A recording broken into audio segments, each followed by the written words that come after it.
Oi, gente, tudo bem? Pra quem não me conhece, meu nome é Amanda e eu criei esse canal pra falar sobre ciências e assuntos que fossem interessantes. E faz muito tempo que eu não posto aqui, realmente. A faculdade voltou presencial e aí a vida virou um caos puro.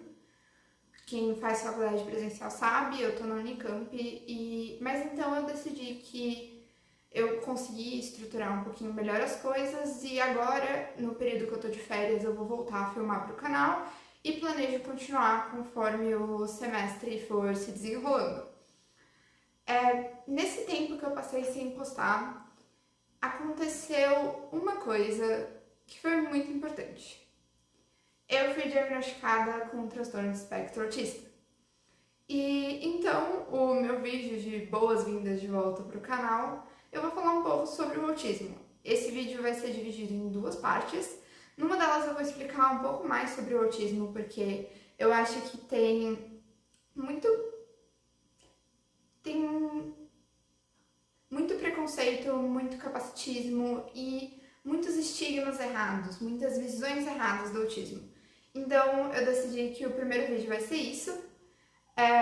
Eu não vou fazer um canal falando só sobre autismo, vão ser duas partes provavelmente, um vídeo de duas partes, né? Mas enfim, se vocês tiverem mais interesse é só me falar, porque é um assunto que eu gosto bastante de falar e o diagnóstico mudou a minha vida de um jeito que é até difícil de explicar. Mas enfim, vamos pro vídeo. Primeira coisa, o que é o autismo? Bom, o autismo, mais conhecido como transtorno de espectro autista, aqui é importante que vocês guardem a palavra espectro. Calma. Tem alguém me pedindo colo. Tá, aproveitando que eu tive que levantar por causa da minha cachorra, além de eu não conseguir assistir ela, minha camiseta do Mushu. Gente, eu amo o Mushu, ele é maravilhoso. Enfim, voltando ao vídeo, desculpem. Então tá. Primeiramente, a gente tem que definir o que é o autismo. O autismo, ou o transtorno de espectro autista, só uma observação, é importante que vocês guardem a palavra espectro. Ela é muito importante para o entendimento do autismo e das pessoas autistas. Enfim, o TEA, transtorno de espectro autista, é um distúrbio do neurodesenvolvimento atípico. O que isso significa? Bom, é importante a gente lembrar que o cérebro humano, ele se desenvolve, ele continua se desenvolvendo até os 21 anos de idade.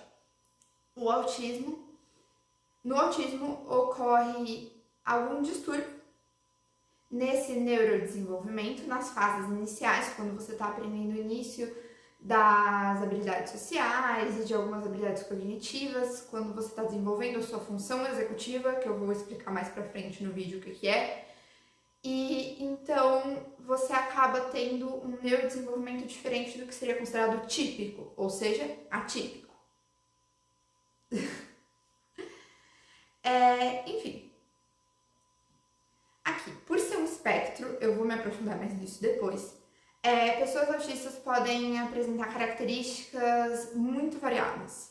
Características e sintomas muito variados, então é difícil a gente falar que nem sempre dizem na comunidade autista, né? Não existe um único autista igual ao outro. Então são características muito diferentes, você pode ver pessoas autistas que são drasticamente diferentes uma das outras e que apresentam características drasticamente diferentes. Mas então, tá bom, mas então como que você define o autismo? O que é? O que me faz autista? O que faz qualquer outra pessoa autista ser autista? Qual a definição, então? De acordo com o DSM-5, DSM-5 é a edição mais recente do DSM, que é o Manual Diagnóstico e Estatístico de Transtornos Mentais. Ele é feito pela American Psychiatric Association, e ele basicamente é um catálogo para todos os transtornos mentais conhecidos atualmente, conhecidos e diagnosticáveis atualmente, E apesar de ser feito pela American Psychiatric Society, ele é usado praticamente no mundo todo para catalogar e ser um apoio para diagnóstico para psiquiatras, neurologistas, neuropsicólogos e todos os profissionais da área. E o 5 é o mais recente. Então, de acordo com o DSM-5, existem 5 critérios diagnósticos para o autismo. O primeiro critério, o critério A, são déficits persistentes na interação social em vários contextos diferentes. Então, é uma pessoa que vai ter limitação de reciprocidade emocional e social, por exemplo, né? Então, às vezes, não, vai ter dificuldade de compartilhar interesses, de estabelecer uma conversa fluida e entre outros. Limitações nos comportamentos de comunicação no entendimento da comunicação não verbal. E também vai ter limitações em utilizar a comunicação não verbal ela própria. Então, são pessoas que vão ter dificuldade de entender gestos, expressão corporal, expressões faciais, porque assim, isso são coisas que o ser humano, apesar de não necessariamente precisar estudar, ele entende. Então, a gente não precisa estudar expressões faciais, corporais e gestos pra gente ter um entendimento disso, a maioria das pessoas. Mas para as pessoas autistas, essa linguagem, essa segunda linguagem, digamos, é mais difícil, tem um entendimento mais difícil. Eu sempre digo que é como se as pessoas autistas vivessem num mundo em que todo mundo fala inglês e japonês e elas não conseguissem falar japonês de jeito nenhum. Tivesse alguma coisa no cérebro delas que impedisse elas de falar japonês. Então elas só entendem o inglês, elas entendem metade da conversa, digamos assim. Elas, nós, no caso, né? Enfim. Também, dentro desse critério A, podem se incluir limitações em iniciar, manter ou entender relacionamentos. Beleza? O critério B, ele se refere a padrões repetitivos e restritos de comportamento, atividades ou interesses. Tá, mas o que isso significa? Vamos lá. Para o critério B, ele existir, para a pessoa ter o critério B, pelo menos 2 dos subcritérios que eu vou listar agora tem que existir, a pessoa tem que ter eles como características. O primeiro desses subcritérios são movimentos motores, uso de objetos ou falas repetitivas estereotipadas. Aqui a gente entra com as estereotipias, que são movimentos que as pessoas autistas fazem para se autorregular de forma natural. O mais comum é o sacudir da mão, eu faço bastante. Mas pode ser sacudir, tem um pessoal autista que gira, enfim, são movimentos que a pessoa usa para se autorregular. Enfim, alinhar brinquedos, a brincadeira de ficar alinhando brinquedos ali, que é bem estereótipica da criança autista. Então, quando você vê um filme com uma criança autista, ela tá sempre lá alinhando brinquedos, né? E as ecolalias. Ecolalia como o nome sugere, praticamente um eco. As pessoas autistas que utilizam a ecolalia também é um método de autorregulação e geralmente a série A Incredible Attorney Woo, ou Advogada Woo, que tem na Netflix, ela faz bastante isso, então ela repete a última coisa que uma pessoa fala pra ela como um método de autorregulação quase automático. Para bater esse subcritério 1, você não precisa fazer todos eles, só precisa ter a presença de algum ou alguns dessas coisas, ecolalia, certos tipos de brincadeiras como alinhar brinquedos ou as estereotipias, né? Para o próximo subcritério agora, o subcritério 2, ele vem da insistência nas mesmas coisas, adesão inflexível a padrões e rotinas ritualizadas de comportamento verbais e não verbais. Tá bom, calma. O que isso significa? Isso significa que ela vai ser uma pessoa que vai ter uma inflexibilidade muito grande com relação à mudança de rotinas ou mudanças de certos tipos de comportamento.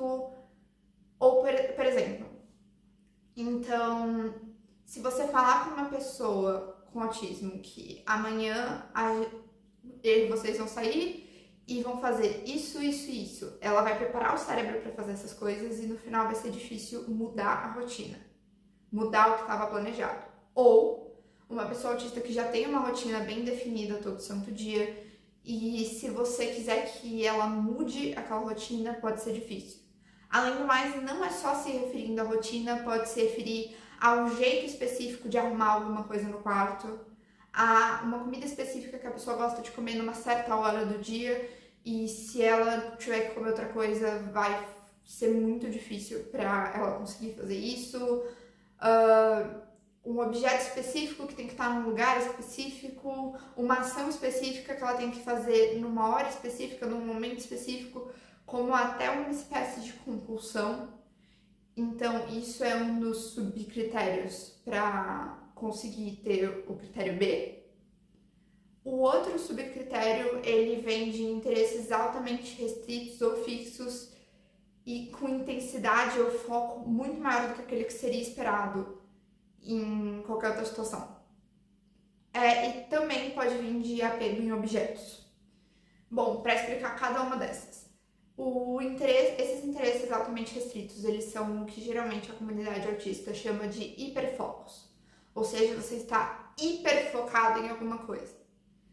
E não é, por exemplo, todo mundo tem gostos, coisas que gosta, hobbies, isso é normal. A questão é que a pessoa autista, geralmente, ela fica obcecada em um interesse super restrito. Ele pode mudar ao longo do tempo, então a pessoa pode ter algum hiperfoco que mude. É comum que pessoas autistas tenham pelo menos um hiperfoco que se mantém a vida inteira, mas também pode acontecer de haver uma mudança nos hiperfocos específicos. Eu, por exemplo, uma época tive um hiperfoco absurdo com história da Inglaterra durante o século XVI e XVII, especialmente com a história da Rainha Elizabeth. Eu ainda tenho. Mas acontece. E aí a parte do apego em objetos, eles são objetos específicos, que às vezes são chamados de objetos de conforto, no qual a pessoa autista ela vai ter um certo apego. Então pode ser uma colher específica que não consegue comer sem, um bichinho de pelúcia, um copo do qual gosta de beber água e não consegue beber água de outro copo, não sei. Enfim, tem vários desses tipos de objetos que dão pequenos confortos para a pessoa e no qual ela é apegada. E o quarto subcritério do critériozão B lá, né, é a hiper ou hiporreatividade. O que é isso?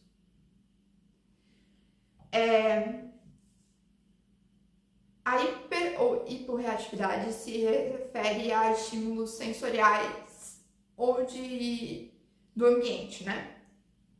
O subcritério 4 do nosso critériozão B lá, né? Ele se refere a hipo ou hiperreatividade, a estímulos sensoriais ou interesses incomuns em aspectos sensoriais do ambiente. O que é isso? Vamos começar pela hiper ou hiporreatividade. A primeira coisa a entender é que geralmente as pessoas autistas apresentam ambas, hiper e hiporreatividade. E o que acontece?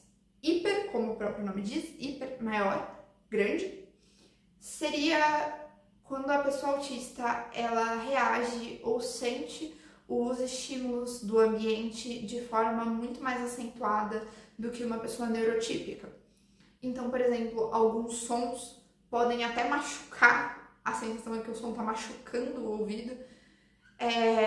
Sons, texturas, então texturas estranhas que sentem ruim. Isso também vale para comida, então comidas com texturas e gostos estranhos. Estímulos visuais também. Às vezes, alguns estímulos visuais podem realmente incomodar muito. E a hiporreatividade é precisamente o contrário disso. Então, é quando a pessoa não reage aos estímulos no ambiente. Por exemplo, às vezes parece que a pessoa autista não tá lá, ela não tá reagindo a nenhum estímulo do que tá acontecendo em volta. Ou às vezes, por exemplo, também acontece muito as pessoas autistas terem dificuldade de regular a sensação de frio e calor, então são pessoas que podem estar em ambientes frios e não estarem sentindo frio, estar em ambientes muito quentes e não estarem sentindo calor, ou até se queimar e se machucar sem perceber. Então, é comum que os dois estejam presentes, o que é irônico, na verdade, mas é. E vindo para a segunda parte desse subcritério, que eu tinha falado que eram os interesses incomuns por aspectos sensoriais no ambiente. Então, às vezes, a pessoa ela vai ficar maravilhada com uma mudança de luz, com uma luzinha.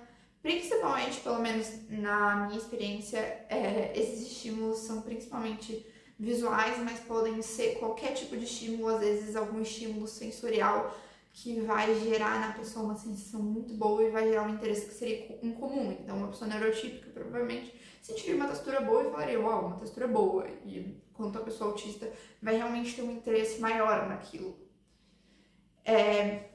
Esses são os 4 subcritérios que definem o critério B, que é os padrões repetitivos e restritos de comportamento, atividades ou interesses. Então, esses são os 4 subcritérios. Desses 4, você precisa ter pelo menos 2 para preencher o critério B. E, por sua vez, você precisa ter o critério B preenchido para ter um diagnóstico de autismo. Agora, o critério C para o diagnóstico de autismo é que os sintomas devem estar presentes precocemente no período de desenvolvimento. Então, isso significa de que a pessoa tem que ter sempre sido assim. Todos esses sintomas que são relatados e vão ser relatados ali para um neurologista, para um psiquiatra, para um neuropsicólogo, todos eles já têm que ter estado presentes desde o início do desenvolvimento da criança. Então, não é alguma coisa que, por exemplo, começou quando eu tinha 15 anos. Não, então não é autismo, é outra coisa. Talvez possa ser uma ansiedade social que está sendo confundida ali com um autismo ou qualquer coisa no tipo. E esse critério é muito importante. Por quê? Porque a pessoa autista, ela nasce autista e morre autista porque o autismo não tem cura. Então, não tem muito como se desenvolver autismo. Você não pode desenvolver. Isso é uma pergunta que eu já recebi várias vezes, então eu acho interessante clarificar aqui.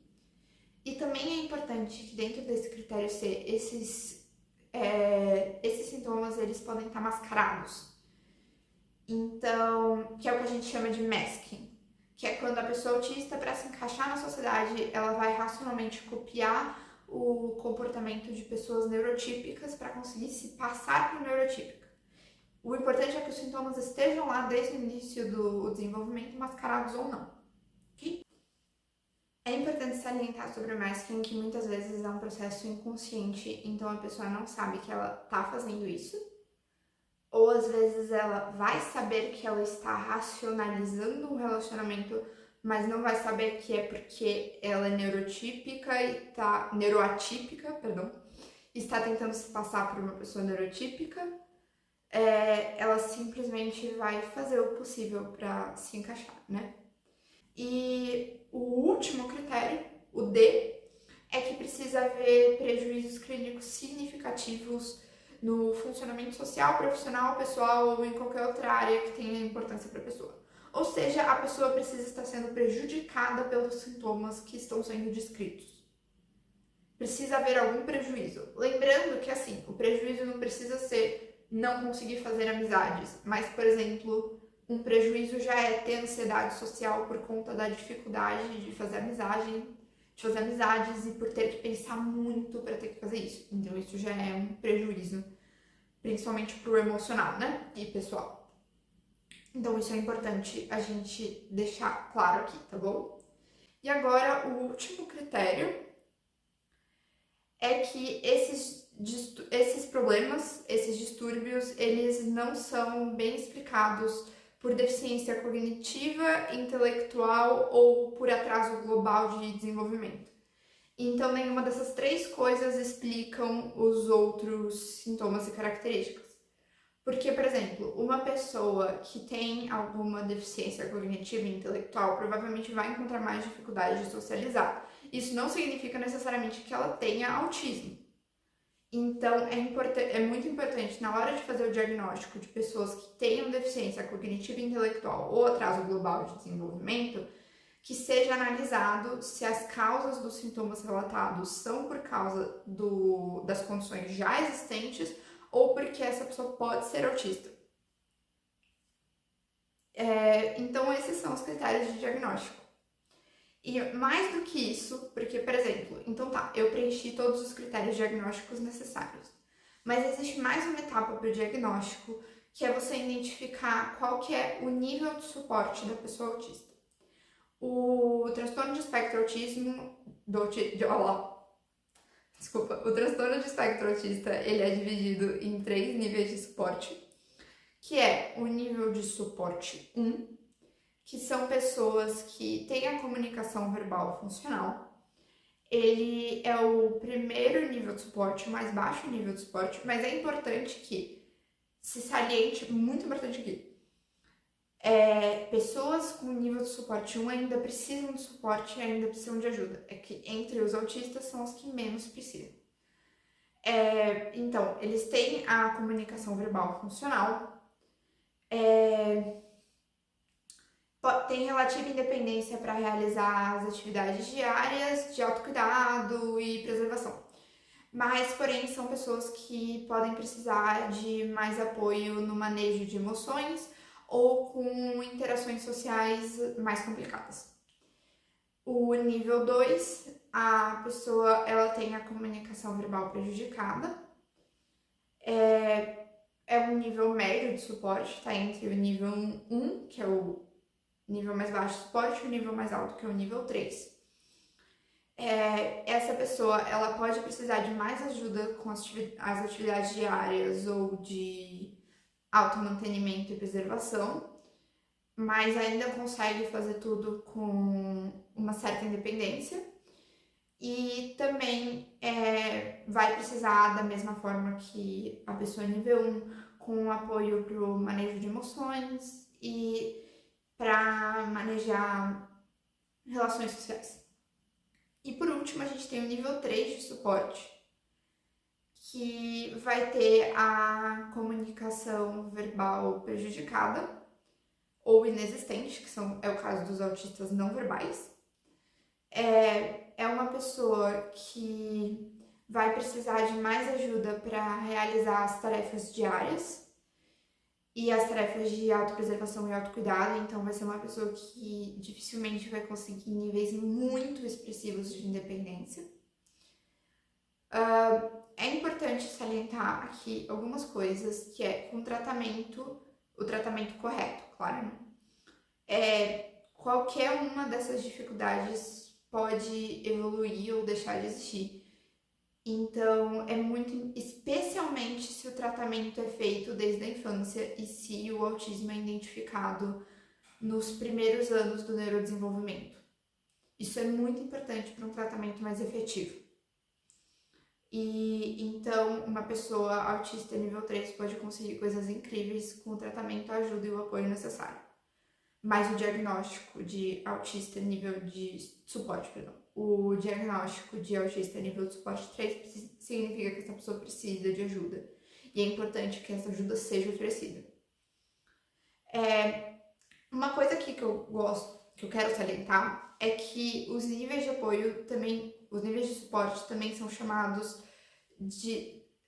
por muitas pessoas de autismo leve, moderado e severo, sendo leve o nível de suporte 1, moderado o nível de suporte 2 e severo o nível de suporte 3. Mas essa terminologia é bom evitar usar, porque não só traz a ideia de uma doença para o autismo, porque algo que é leve, moderado e severo é uma doença, como também ajuda com duas coisas: o descaso com as pessoas que têm autismo leve, porque leve dá a ideia de que é algo que não é incômodo ou que a pessoa não precisaria de suporte e ajuda, o que não é verdade. E também o termo severo ajuda a subestimar as capacidades daqueles que têm os níveis de suporte mais alto. Então, essa terminologia contribui para uma estigmatização da comunidade. Então, é importante manter isso em mente, mas ela existe. Opa, então, gente, eu vou parar o vídeo por aqui porque ficou muito longo. Então eu vou dividir em duas partes. Só já o vídeo inicial vai ter duas partes. E eu ainda estava planejando fazer uma terceira parte falando sobre a fisiologia do cérebro autista e as descobertas que já existem até agora científicas do autismo. Eu não sei se eu vou fazer, porque só isso já deu duas partes. Então, ainda vou decidir. Se alguém que estiver assistindo quiser dar opinião, os comentários estão abertos, né? E, enfim, é isso, galera. Eu espero que vocês tenham gostado do vídeo até aqui e eu espero que vocês gostem da próxima parte, que na verdade já está gravada, né? Então tá. Beijos, galera. Tchau, tchau. E, outra coisa. Qualquer dúvida sobre o transtorno de espectro autista ou qualquer informação adicional que vocês queiram, vocês podem me contatar. Eu tô com o meu Instagram, ele também vai ficar na descrição. Então, é isso. Beijinhos, galera. Tchau, tchau.